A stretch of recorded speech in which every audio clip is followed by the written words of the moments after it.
বিসমিল্লাহিররহমানিররহিম। আনিসুল্লাহ Nabarun academy কর্তৃক আয়োজিত online ক্লাসে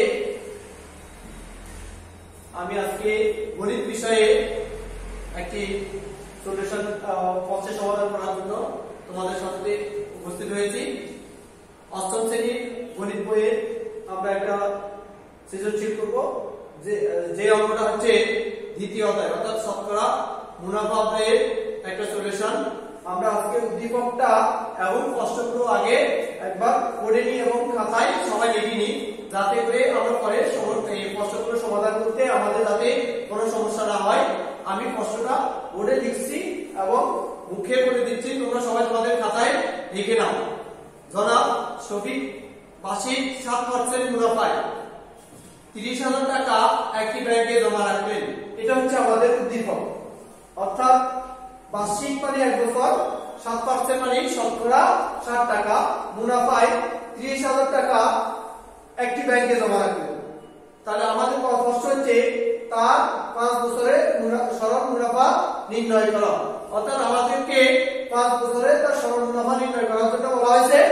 দ্বিতীয়তে আমাদেরকে বলা হয়েছে প্রশ্নে উক্ত টাকা 2 বছরের চক্রবৃদ্ধির মূলধন নির্ণয় করা।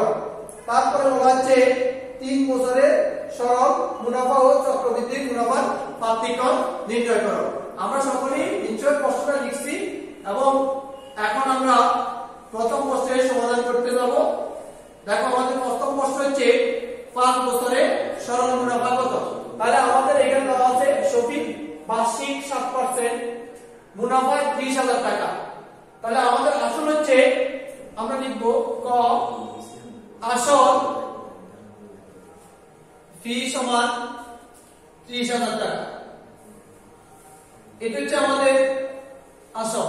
তারপরে বার্ষিক মানে 1 বছর 7%, পার্সেন্টটা আমরা জানি শতকরা হিসাব। তা আমরা শতকরা হিসাবকে কি ধরি? শতকরা হিসাবকে আমরা আর ধরি। তাহলে আর সমান হচ্ছে 7%। এই পার্সেন্টের কারণে আমাদের এখানে 100 আর 7, অর্থাৎ আমরা আর এর মান পেয়েছি 100 ভাগে 7 টাকা।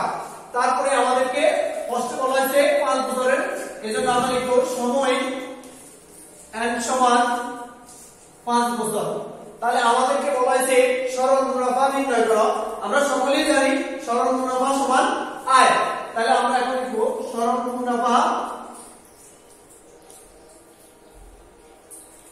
আয় ইকুয়াল টু প্রশ্নবোধক চিহ্ন, অর্থাৎ আমরা আয়ের মান বের করব।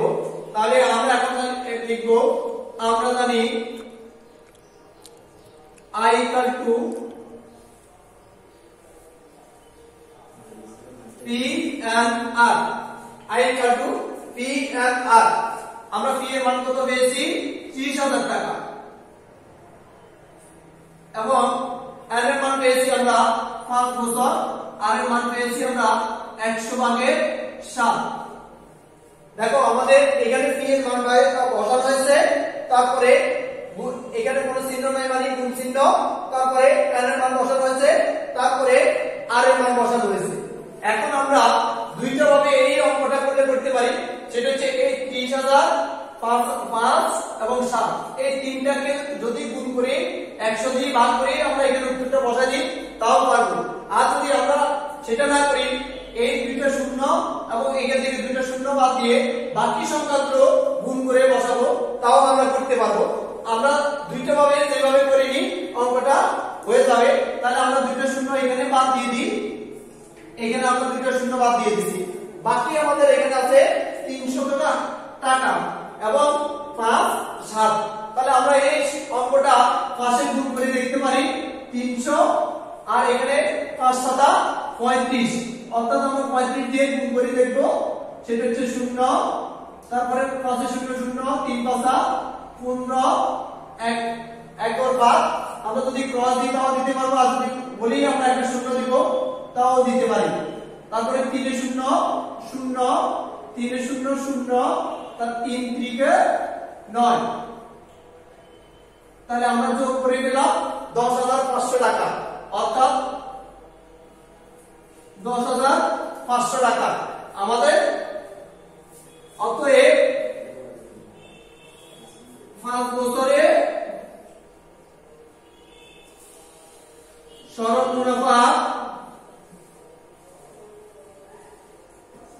10,500 টাকা। এর যে আমাদের প্রথম অঙ্কের সমাধান। নিশ্চয় সবাই আরেকবার প্রশ্নটা দেখে নিতে পারো এবং অঙ্কটা বুঝে আয়ত্ত করে নিতে পারো। এটা আমরা লাভ করলাম কিভাবে, আমরা অঙ্কটা উত্তরটা পেলাম। তারপরে আসো আমরা এই অঙ্কটা সবাই নিশ্চয় হয়েছে।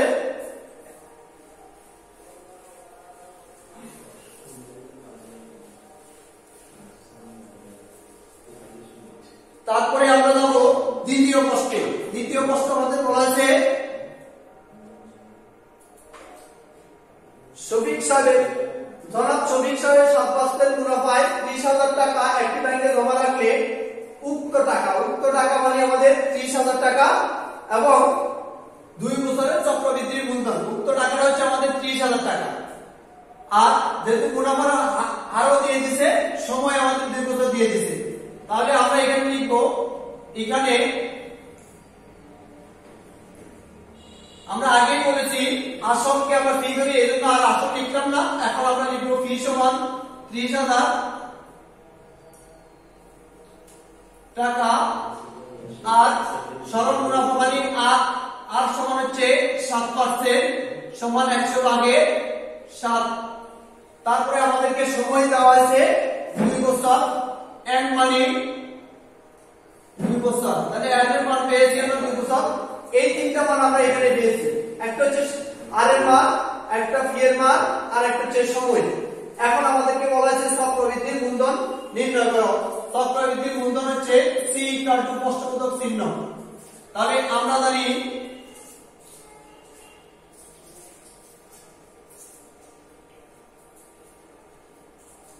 C equal to P into 1 plus R whole N.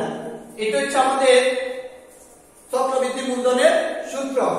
তাহলে আমরা সেখানে পি এর মান লিখব, আমরা পি এর মান পেয়েছি 30,000, তাহলে আমরা 30,000 লিখব।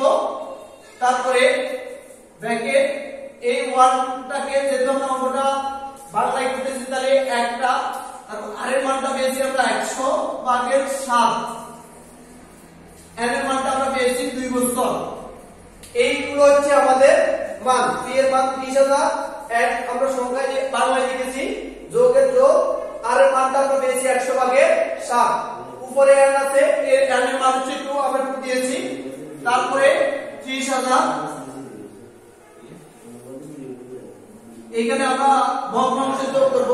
তাহলে 100 কে 1 কে গুণ করলে 100 কে 100 যোগ 7 উপরে 2, তারপরে হচ্ছে 30,000, এখানে আমরা পেয়েছি 100 ভাগে 107 উপরে 2। যদি আমি এই অঙ্কটাকে ভাগ করে দেখি, পরের অংশে যদি করি আমরা 30,000, এখানে যদি আমি 100 দিয়ে 107 কে ভাগ করি, তাহলে আমি পেয়েছি 1.07। উপরে আমার 2 আছে, আমি 2 দিয়ে দিয়েছি। তারপরে আমরা এই হোল 2 মানে 1.07, এটা 2 বার, তাহলে আমরা 2 বার এটাকে গুণ করে বসাবো। যদি আমি এটাকে 2 বার গুণ করে বসাই, তাহলে আমার 7 7 49, 7 থেকে 7 0,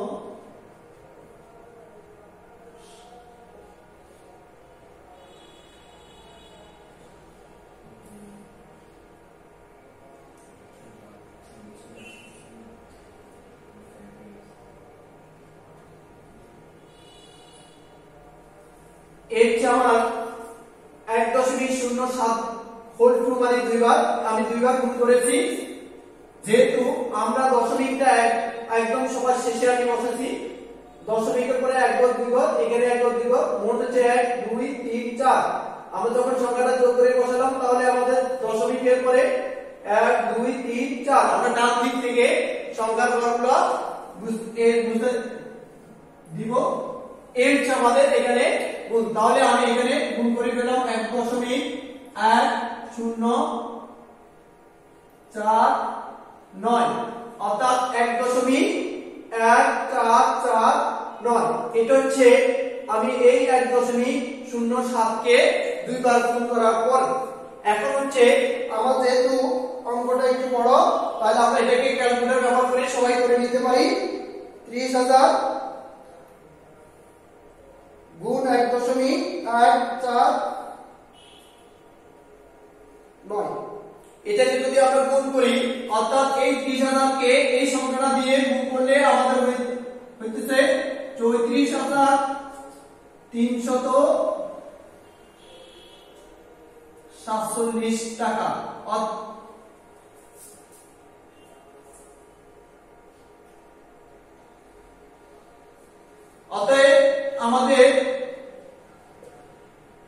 অতএব চক্রবৃদ্ধি মূলধন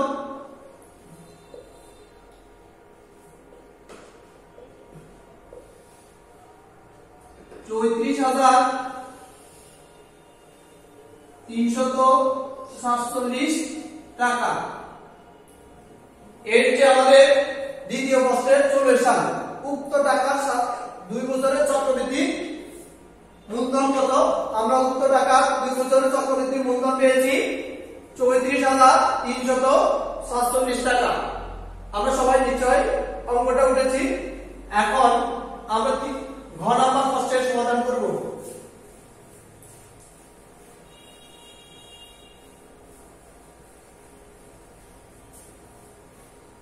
আমাদের ঘ নাম্বার প্রশ্নটা হচ্ছে 3 বছরের সরল মুনাফা ও চক্রবৃদ্ধি মুনাফার পার্থক্য নির্ণয় করো। তাহলে 3 বছরের সরল মুনাফা ও চক্রবৃদ্ধি মুনাফার পার্থক্য নির্ণয় করব। আমরা আগে 3 বছরের সরল মুনাফা বের করব। তাহলে আমাদের এখানে কি দেওয়া আছে? আসল ফি সমান আমাদের হচ্ছে কত? 30,000।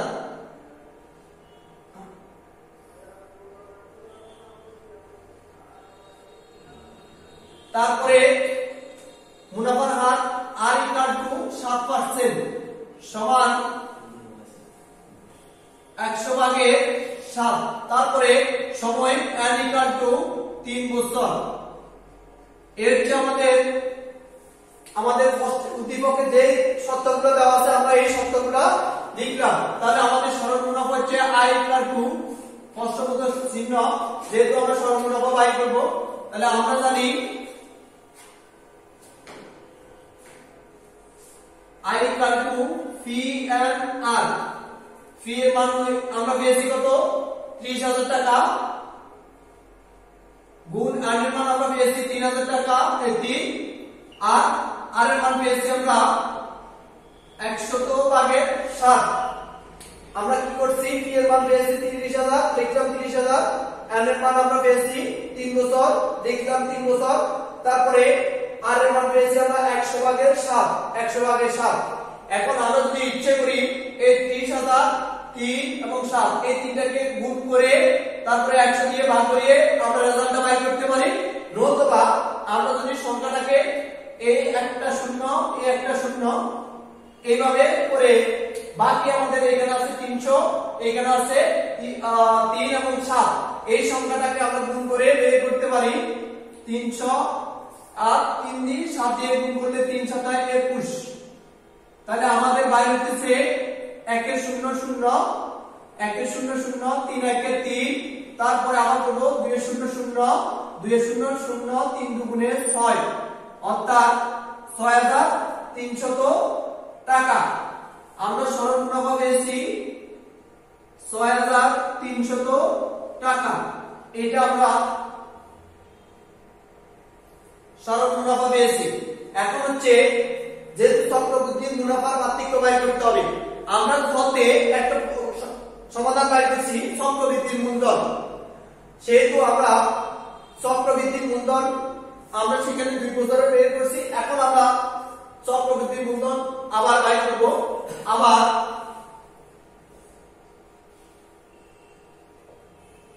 ফি = 30,000 and N = 3 বছর, R = 7% সমান 100/7। এই অংশটুকু যদি আমরা এখানে করে তাও করতে পারবো, আর যদি আমরা এখানে করেছি হিসাবে এখানে যদি না করি তাও করতে পারবো। আমরা যেহেতু চক্রবৃদ্ধির মুনাফা বাই করব, তাহলে আমরা লিখব C ইকুয়াল টু চক্রবৃদ্ধি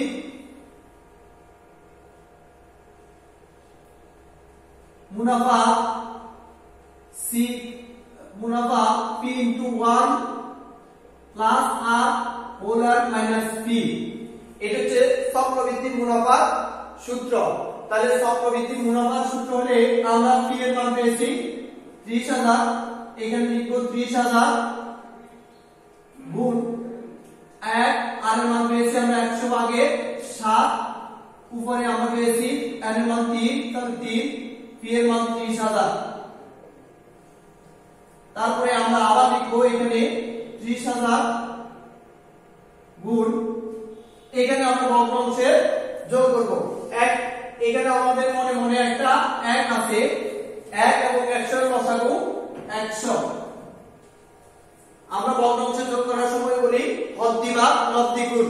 তাহলে আমাদের এখানে আছে 1 যদি 100 কে ভাগ করি তাহলে আমরা পেয়েছি 100 কে 1 দিয়ে গুণ করি তাহলে আমরা পেয়েছি 100 কে 100 যোগ 7, উপরে পেয়েছি 3, আর P এর মান 30,000 আমরা আবার লিখলাম।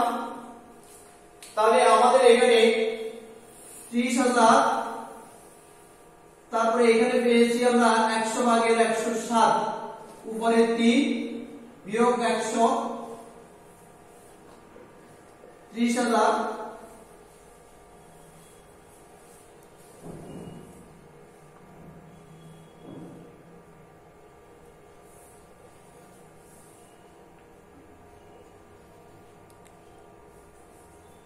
এই হচ্ছে আমাদের মান। এই হোল 3 মানে আমরা এই সংখ্যাটাকে 3 বার গুণ করব, তাহলে আমরা 1.07 কে যদি 3 বার গুণ করি, এটা আমরা ক্যালকুলেটর ব্যবহার করে করলে আমাদের জন্য সুবিধা হবে। সবাই ক্যালকুলেটর ব্যবহার করে গুণটা করার চেষ্টা করো। তাহলে আমাদের এখানে গুণ 30,000 গুণ, আমরা যখন এটাকে ক্যালকুলেটর ব্যবহার করি গুণ করলাম তখন আমাদের মানটা আসতেছে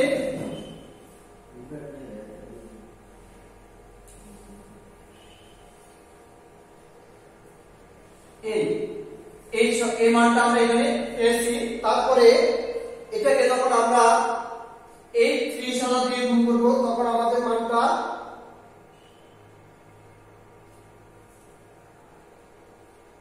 37,751.29 টাকা বিয়োগ আমার 30,000।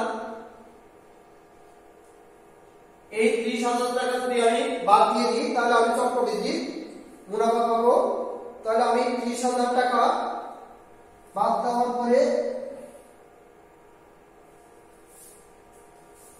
আমার এখানে হচ্ছে 36,751.29 বিয়োগ 30,000, আমার আর থাকছে 67,551.29। তার মানে আমি এইখানে চক্রবৃদ্ধির মুনাফা পেয়েছি 6,751.29 টাকা। তারপরে আমাদেরকে যেহেতু বলা হয়েছে সরল মুনাফা ও চক্রবৃদ্ধির মুনাফার পার্থক্য বের করার জন্য, আমরা সরল মুনাফা পেয়েছি 6,300 টাকা, চক্রবৃদ্ধির মুনাফা পেয়েছি 6,751.29 টাকা। এখন আমরা দুইটা যেহেতু পেয়ে গেছি তাহলে আমরা পার্থক্যটা লিখব।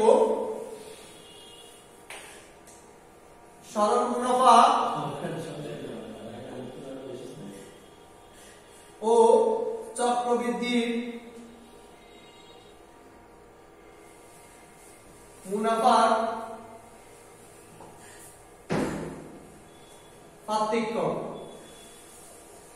পার্থক্য মানে বিয়োগফল। আমরা সেটা চক্রবৃদ্ধি মুনাফা হচ্ছে 6,751.29 বিয়োগ 6300 টাকা।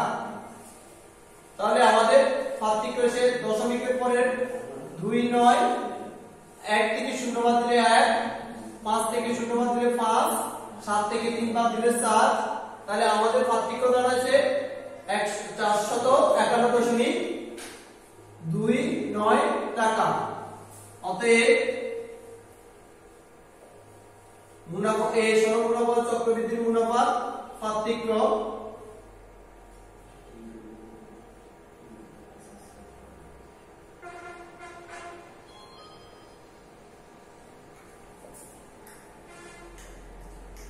পার্থক্য 451.25 টাকা। আশা করি সবাই অঙ্কটা বুঝতে পেরেছো। ধন্যবাদ। আজকে এই পর্যন্ত। আমরা আগামীকালকে আর একটা অঙ্ক নিয়ে তোমাদের পাশে আসবো এবং নিয়মিত আমাদের ইউটিউব চ্যানেলটি দেখার চেষ্টা করো এবং সাবস্ক্রাইব করবে, যাতে আমরা আরো কিছু ক্লাস তোমাদেরকে দিতে পারি এবং আরো তোমাদেরকে ভালো ক্লাস উপস্থাপন করে আমরা সুন্দর কিছু তোমাদের মাঝে আনতে পারি। তোমরা সবাই আমাদের ক্লাসগুলো দেখো এবং সবাই ক্লাসগুলো দেখে সুবিধা ভোগ করো। এই প্রত্যাশায় এখানে আজকে শেষ করলাম। আল্লাহ হাফেজ।